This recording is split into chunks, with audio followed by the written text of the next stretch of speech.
nasa Dubai, kaya tigang na si Tisay. Inaakit niya si tatay. Si tatay na may tululaway. Maganda at siksi si Tisay, kaya ang tatay ay bumigay. Si tatay wala lagi sa bahay, andun sa kapitbahay, sa bahay ni Aling Tisay.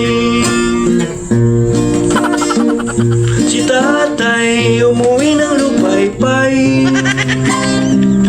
nagtataka si nanay,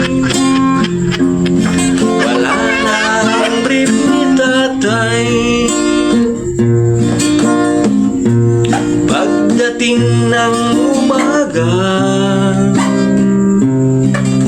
si nanay ay nagdududa.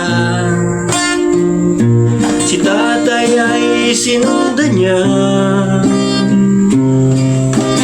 Tama nga ang kanyang hinala.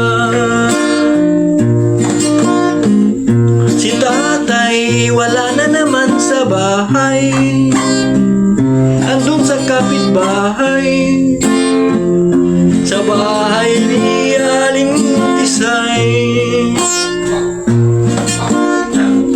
Si tatay umuwi ng lupaypay, nagtataka si nanay,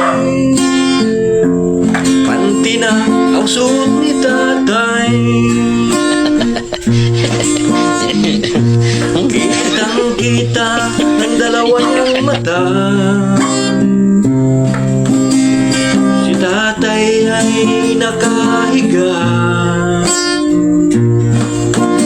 Si Tisay ang kayakap niya,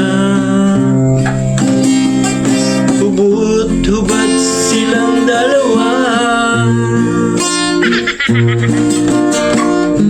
Si tatay, sinipa siya ni nanay, nagulat si Aling Tisay, tumakbo palabas ng bahay.